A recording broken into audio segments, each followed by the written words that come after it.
I imagine that many of you, if not most of you here, have had the experience of using the subway system in New York City at one time or another. And maybe you recall the experience of standing on the platform waiting for the subway to arrive. Everybody was standing there just waiting for that subway to arrive. And a lot of us would lean out and look out down the tunnel, as if doing that would somehow make the subway come sooner. It's sort of like pressing the button constantly on the elevator, to make sure the elevator comes sooner. Well, we would lean out to see if the subway was coming. And then maybe you remember that sudden rush of warm, foul-smelling air that would come ahead of the subway as it pushed the air down the tunnel, and you'd strain to see, you'd see the headlight, and then you would strain to see if the letter on the front car was the one that you were waiting for. Maybe it was the F train or the A train or something like that. And it was always frustrating when you'd been standing there for a while, and then the train that arrived wasn't yours, and you had to keep waiting and do that leaning out again. Maybe you've had the experience of waiting on a platform for a train. I remember taking the train to Hoboken every day for many years, so that I could then take the PATH train into New York, which is sort of like a double whammy. You'd wait for the train and then you'd wait for the PATH. And I also fondly remember waiting for, in 110-degree weather in India, for trains to arrive if I was going to different destinations. Maybe not so fondly, I have to admit. But because trains in India are notorious for not being on time. You can buy a ticket for a 10 a.m. train, and it really doesn't matter much because in most cases you'll depart somewhere around God knows when. It could be 11 o'clock. It could be 1 o'clock in the afternoon. They say there's a schedule, but there's really not. But it's that experience of waiting on the platform, whether it's in New York or in New Jersey or in India, it's the same. That experience of expectation and of anticipation. And that's a good example of what Advent is about. Advent is the beginning of the liturgical calendar in the Christian tradition. And it's a time when Christians prepare themselves not only to celebrate the original birth of Jesus Christ, but also for his second coming, at a time when Christians who observe Advent will take the time to reflect on if they're ready for Jesus to come back. And you recall that in the past, I've spoken about this a few times in the past, about the beginnings of the Seventh-day Adventist Church. When particularly around 1844, they believed that Christ was coming because this minister, William Miller, told them that he had deciphered the codes in the Bible and he knew the exact day and time that Jesus was returning to earth. And so in 1844, all these people on the appointed day, they had sold all their possessions, many of them. They dressed up in robes. They went up to the rooftops or up onto the mountains and waited for Christ to return, and he never returned. That became known as the Great Disappointment of 1844. They believed that Christ was going to return. And so those Adventist Christians were living at that time in a really heightened state of expectation. Early Christians believed the same thing. Those early Christians believed that Jesus was going to return very soon. And that's why they also sold all their possessions. The book of Acts says they sold all their possessions and had everything in common. And everyone had what they needed and they shared with everyone else. Unitarian Universalists have generally a different understanding about Jesus. And when we recognize the season of Advent, it's not to prepare ourselves for the second coming of Christ. In our theology, as we understand it, the historical and the religious figure of Jesus is a man, a great prophet. And like all human beings who die, he's going to stay buried, but he lives on in our hearts and in our minds and in though the way we celebrate him. So on Christmas, some Unitarian Universalists will celebrate the birth of an ancient, wise prophet named Jesus of Nazareth and remember his real and the symbolic birth that he means to us in our lives. And leading up to this celebration, there's this liturgical season right now of Advent, which began last Sunday, and it spans the 4 Sundays prior to Christmas. And at its root, Advent isn't only about expectation, but it's about preparation. Just like it takes 9 months for a family to prepare themselves for the birth of a child, and sometimes that doesn't even seem like enough time, or it seems a lot longer. This season of the year gives us a chance to prepare for those spiritually significant moments that had yet to arrive in our lives.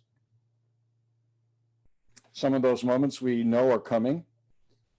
We know that Christmas is going to come. We know that maybe there's a birthday on December 19th, and I think also on December 13th there's a birthday, right, Sonia? December 19th, somebody's birthday, in case you're wondering. Those things are on the way. And other things are just going to arrive unannounced. Sometimes we receive the unexpected visitors of illness, or an untimely loss, or the remembering of a long-lasting grief. And other visitors are more pleasant. So during this season of Advent, we can examine how we prepare for the unfolding of our lives. A lot of us find ourselves getting ready for the upcoming winter holidays for both religious and secular reasons. Not everything is directly holiday related, right? Students have to prepare for those final exams in school and in college. Families have to haul out the winter clothes and pack away the summer clothes, or we have to get the car into the shop for it to be winterized. All of those things we observe in a way that we observe Advent all year round in many ways. But Advent, particularly the season for the 4 weeks before Christmas, is particularly significant as we expect and prepare for the season and the return of the light. You know that in a couple of weeks, the winter solstice will be happening. And this year, though, as we peer down that dark tunnel, waiting and expecting, there might be some trepidation, even some fear. After the year we've had, which still isn't over and which seems more like a decade, really, we might feel that that light at the end of the tunnel is an oncoming train. Only we're standing on the tracks and not on the platform. What kind of Advent expectation and preparation are we making? Are things going to get better, or are things going to get worse? Will you prepare by doing what's necessary to be ready when that light arrives? Or are we going to give in to fear and sadness and anger? There's an old saying that expectations are the breeding ground for disappointment and resentment. And in some ways, many ways, that's true. If we have unrealistic expectations of someone, and that person doesn't meet those expectations, we can be disappointed. And if it happens often enough, that can develop into a resentment. A lot of relationships, no matter what kind they are, have all been ruined because expectations weren't met. And that's not to say that all expectation is bad or unwise. It's not. I think there are valid reasons for us to have expectations. I think it's natural to expect certain things of people, like a spouse or a child or a parent or politicians or a president. And if the past 4 years has taught us anything, it's that even that proper expectation can result in disappointment and resentment.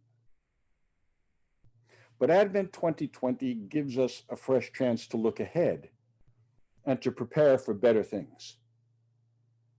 A vaccine which will eventually lead to the end of our long physical separation from the people we love and from each other here. A new administration that will hopefully be the one that works for people and not for corporations or the extremely wealthy.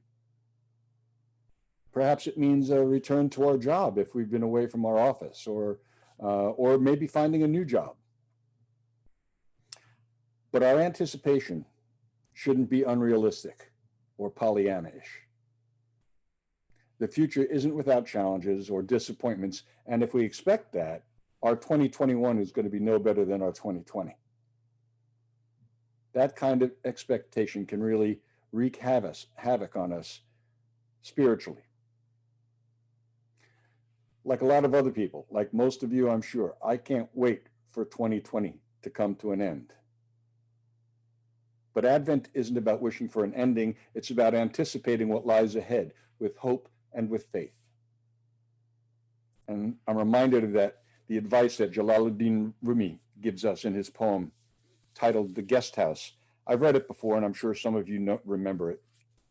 Rumi says this: "This being human is a guest house. Every morning a new arrival, a joy, a depression, a meanness, some momentary awareness comes as an unexpected visitor. Welcome and entertain them all, even if they're a crowd of sorrows who violently sweep your house empty of its furniture. Still, treat each guest honorably. He may be clearing you out for some new delight. The dark thought, the shame, the malice, meet them at the door, laughing, and invite them in.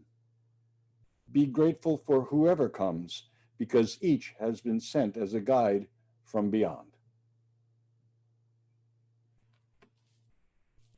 Expecting and preparing for these spiritual guests is like preparing for house guests.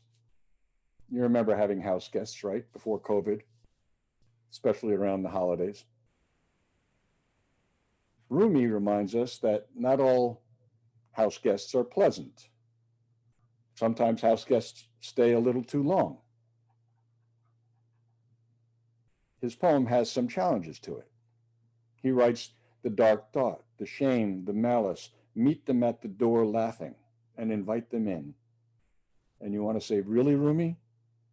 If you lived in 2020, I don't know you'd be writing that.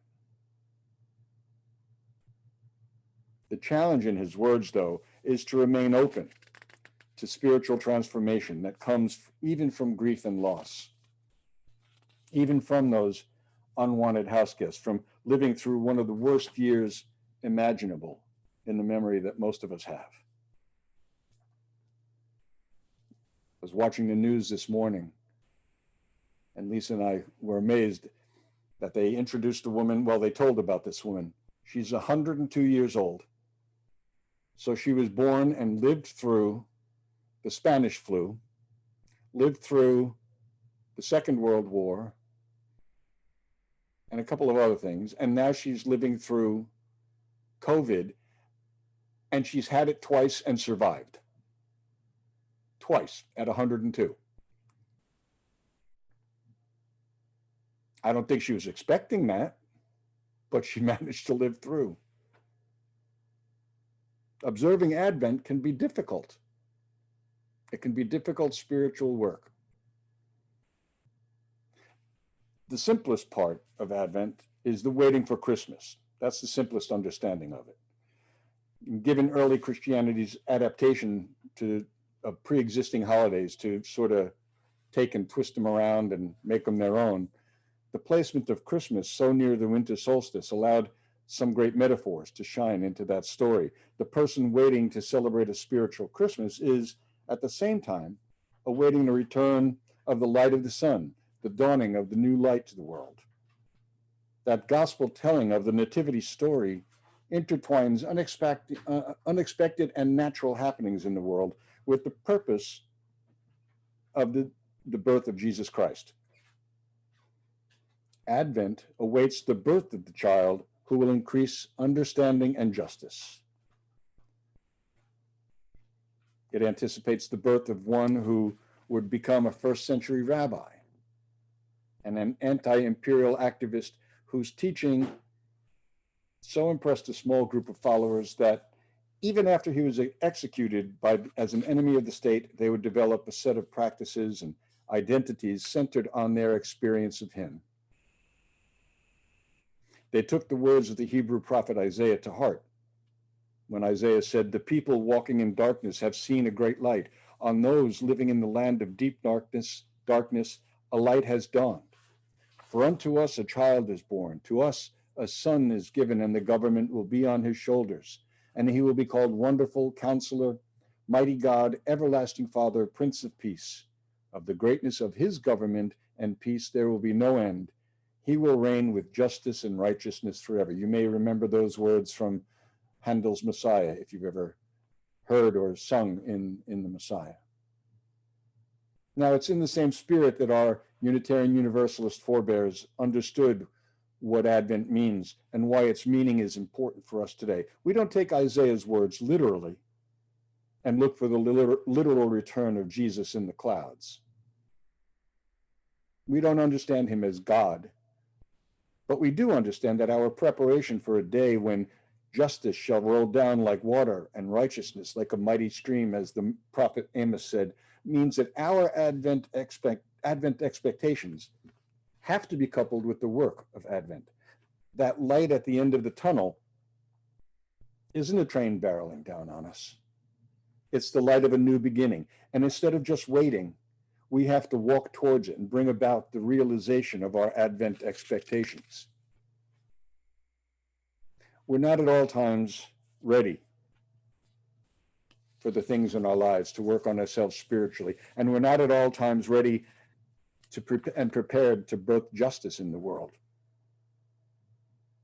We're not equipped at every turn to fight that crushing power of empire. The ideal, the age when perfection is ushered in, can lose its power to motivate when the heart is unprepared. But we live in a world that urgently needs us to prepare, to be ready. We live in a world where empire has crushed indigenous peoples for hundreds of years, where African Americans have been oppressed through systemic patterns and practices that prevent justice and equity. And there's sexism, misogyny, toxic masculinity, homophobia, so many more of those destructive attitudes and behaviors are all there.